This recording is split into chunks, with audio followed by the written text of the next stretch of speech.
ನಮ್ಮ ಎಲ್ಲ ಮನೆಯಲ್ಲೂ ಹಿರಿಯರು ಇರ್ತಾರೆ, ತಂದೆ ತಾಯಿ ಇರ್ತಾರೆ, ಯಾರೋ ಅಜ್ಜ ಅಜ್ಜಿ ಎಲ್ಲ ಹಿರಿಯರು ಇರ್ತಾರೆ ನಮ್ಮ ಮನೇಲಿ. ಯಾವಾಗ ನೋಡಿದ್ರು ನೋವು ನೋವು ನೋವು ಅಂತ ಹೇಳ್ತಾ ಇರ್ತಾರೆ. ಒಂದಿನ ನೋಡಿದ್ರೆ ಮಂಡಿ ನೋವು, ಇನ್ನೊಂದು ದಿನ ನೋಡಿದ್ರೆ ಕೈ ನೋವು, ಕಾಲು ನೋವು, ಸೊಂಟ ನೋವು. ಈ ನೋವುಗಳೆಲ್ಲ ಬರೀ ವಯಸ್ಸಿಂದ ಆಗ್ತಾ ಇದೆಯಾ ಅಥವಾ ಇದೊಂದು ಸಂಧಿವಾತದ ಲಕ್ಷಣನ ಅಂತ ಕಂಡುಹಿಡ್ಕೊಳ್ಳೋದು ತುಂಬಾ ತುಂಬಾ ತುಂಬಾ ಮುಖ್ಯ. ಯಾಕಂದ್ರೆ ಕಿರಿಯರಾದ ನಾವು ಅಥವಾ ಮಕ್ಕಳಾದ ನಾವು, ನಮಗೆ ಅವ್ರ ಆರೋಗ್ಯ ಅಷ್ಟೇ ಮುಖ್ಯ, ನಮ್ಮ ಆರೋಗ್ಯ ಎಷ್ಟು ಮುಖ್ಯನೋ ಅವ್ರ ಆರೋಗ್ಯನೂ ಅಷ್ಟೇ ಮುಖ್ಯ. ಆಮೇಲೆ ಅದಕ್ಕಿಂತ ಹೆಚ್ಚಾಗಿ ನಾವು ಹೇಳಿದ ಮಾತು ಕೇಳಲ್ಲ. ಈ ತರ ಆದಾಗ ನಾವು ಕೆಲವೊಂದ್ಸತಿ ಅವ್ರ ನೋವುಗಳನ್ನೆಲ್ಲ ನಿರ್ಲಕ್ಷಿಸೋ ಚಾನ್ಸಸ್ ಇರುತ್ತೆ. ಆದ್ರೆ ನಾನು ಇವತ್ತು ನಿಮ್ಗೆ ಕೆಲವೊಂದು ವಿಷಯಗಳು ಇವಿದ್ರೆ ಇದು ಆರ್ಥರೈಟಿಸ್ ಇರಬಹುದು, ಈ ತರ ಇದ್ದಾಗ ಒಂದ್ಸಲಿ ಹೋಗಿ ಕನ್ಸಲ್ಟೇಷನ್ ಮಾಡ್ಕೊಂಡ್ರೆ ಒಳ್ಳೇದು ಅನ್ನೋಂಥ ವಿಷಯಗಳನ್ನ ಹೇಳ್ಕೊಡ್ತೀನಿ.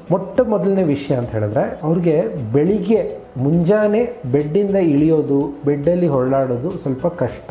ಮುಂಚೆ 15 ನಿಮಿಷದಲ್ಲಿ ರೆಡಿಯಾಗಿ ಹೋಗ್ಬಿಡ್ತಿದ್ರು, ಬಂದು ಎದ್ದಾದ್ಮೇಲೆ ಇವಾಗ 3/4 ಗಂಟೆ ಬೇಕಾಗ್ತಿದೆ. ಈ ತರ ಆದಾಗ ಇದು ಆರ್ಥರೈಟಿಸ್ನ ಅಥವಾ ಸಂಧಿವಾತದ ಮೊದಲನೇ ಲಕ್ಷಣ ಇರ್ಬೋದು. ಇದ್ಯಾಕೆ ಇರುತ್ತೆ ಅಂತ ಹೇಳಿದ್ರೆ, ನಮ್ಗೆ ಗೊತ್ತಿದ್ದಂಗೆ ಉರಿಯೂತದಿಂದ ಉಂಟಾಗುವ ಆರ್ಥರೈಟಿಸ್ಗಳೆಲ್ಲ ಬೆಳಿಗ್ಗಿನ ಜಾವ ಜಾಸ್ತಿ ಇರುತ್ತೆ.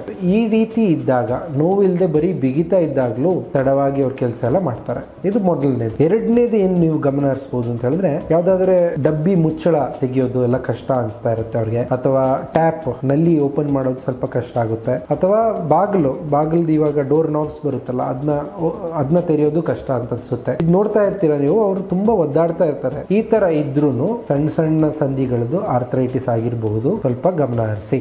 ಮೂರನೇದು ಏನಂದ್ರೆ, ನಮ್ಮ ಹಿರಿಯರು ತಂದೆ ತಾಯಿಯರು ಏನ್ ಮಾಡ್ತಾರೆ ಅಂದ್ರೆ, ತುಂಬಾ ಕಂಫರ್ಟೇಬಲ್ ಕನ್ವೀನಿಯಂಟ್ ಆಗಿ ಕೆಲವೊಂದು ವಿಷಯಗಳನ್ನ ಮಾಡೋದೇ ನಿಲ್ಸ್ಬಿಡ್ತಾರೆ. ಕೆಳಗಡೆ ಕೂತ್ಕೊಳ್ಳಲ್ಲ, ಮೆಟ್ಲು ಹತ್ತಿದ್ರು ಸ್ಲೋ ಆಗಿ ಹತ್ತಾರೆ, ನಿಧಾನವಾಗಿ ಹತ್ತಾರೆ. ಕೆಳಗಡೆ ಕೂತ್ಕೊಳ್ಳೋದಂತೂ ನಿಲ್ಸೇ ಬಿಟ್ಟಿದ್ದಾರೆ. ಎಷ್ಟೇ ದೊಡ್ಡ ಪೂಜೆ ಆದ್ರೂ ಕೆಳಗಡೆ ಕೂತ್ಕೊಳ್ಳೋದು, ಚೇರಲ್ಲಿ ಕೂತ್ಕೋತಾರೆ. ಈ ತರ ನಿಮಗೆ ಕಂಡು ಬಂದ್ರೆ ಇದು ಆರ್ಥರೈಟಿಸ್ ಲಕ್ಷಣ ಇರೋ ಸಾಧ್ಯತೆ ಇರುತ್ತೆ. ಒಂದ್ಸಲಿ ತೋರಿಸ್ಕೊಳ್ಳೋದು ಒಳ್ಳೇದು. ಕೊನೆ ಲಕ್ಷಣ ಅಂದ್ರೆ, ಕೈ ಕಾಲಲ್ಲಿ ಊತ ಕಾಣಿಸ್ಕೋಬಹುದು. ಅಷ್ಟು ಸುಲಭ ಅಲ್ಲ ಕಾಣಿಸ್ಕೊಳ್ಳೋದು, ಅದು ಮುಟ್ಟಿ ಒತ್ತಿ ನೋಡಿದ್ರೇನೆ ಗೊತ್ತಾಗೋದು. ಆದ್ರೆ ಕೆಲವರಲ್ಲಿ ಇಂಡೈರೆಕ್ಟ್ ಆಗಿ ನೋಡ್ಕೋಬಹುದು ಕೈ ಕಾಲು ಊತ ಇದೆಯಾ ಅಂತ. ಹೇಗಪ್ಪ, ಕೆಲವ್ರಿಗೆ ಏನಾಗುತ್ತೆ, ಶೂಸ್ ಎಲ್ಲ ಟೈಟ್ ಆದಂಗೆ ಅನ್ಸುತ್ತಂತೆ, ಅಥವಾ ಇನ್ನೂ ಕೆಲವರಿಗೆ ಚಪ್ಪಲಿ ಹಾಕೊಂಡಿರ್ತಾರಲ್ಲ, ಚಪ್ಪಲಿ ಸ್ಟ್ರಾಪ್ ಕಲೆ ಬಿದ್ದಿರುತ್ತೆ, ಅಲ್ಲೇ ಅದು ಒತ್ತಿ ಊದ್ಕೊಂಡಿರೋದ್ ಕಾರಣ ಅಲ್ಲೇ ಕಲೆ ಬೀಳುತ್ತೆ. ಆ ತರ ಇದ್ರು ಇವ್ರಿಗೆ ಕಾಲು ಊತ ಇರ್ಬೋದು ಅಂತ ಯೋಚಿಸಕ್ ಸ್ಟಾರ್ಟ್ ಮಾಡ್ಬೇಕು. ಅಥವಾ ಇನ್ನು ಉಂಗುರ ಹಾಕೋರ್ಗೆ ಉಂಗುರ ಹಾಕೋದು ಕಷ್ಟ ಆಗೋಗುತ್ತೆ, ಬಳೆ ಹಾಕೊಳ್ಳೋದು ಕಷ್ಟ ಆಗುತ್ತೆ. ಅಂದ್ರೆ ಕೈಯೆಲ್ಲ ಊದ್ಕೊಂಡಿರುತ್ತೆ, ಬಳೆ ಹಾಕೋದು ಸ್ವಲ್ಪ ಕಷ್ಟ, ಸ್ವಲ್ಪ ಬಳೆ ತೆಗೆಯೋದು ಕಷ್ಟ. ಈ ತರ ಆದಾಗ ಇದು ಆರ್ಥರೈಟಿಸ್ ನ ಸಂಕೇತ ಇರಬಹುದು. ಯಾಕೆ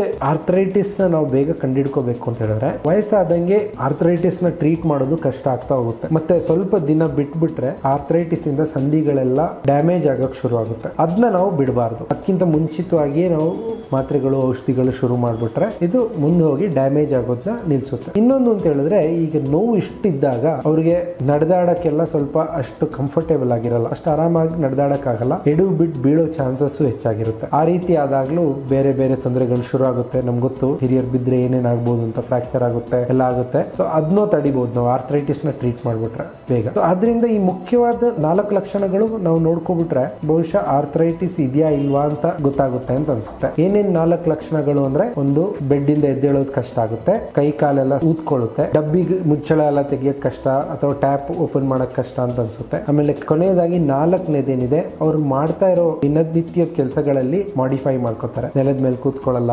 ಮೆಟ್ಲತ್ತಲ್ಲ, ಇಂಥವೆಲ್ಲ ಮಾಡ್ತಾರೆ. ಇಷ್ಟಿದ್ರೆ ದಯವಿಟ್ಟು ಡಾಕ್ಟರ್ನ ಭೇಟಿಯಾಗಿ ಆರ್ಥರೈಟಿಸ್ ಇರ್ಬೋದಾ ಇಲ್ವಾ ಅಂತ ಕಂಡಿಡ್ಕೊಳ್ಳಿ.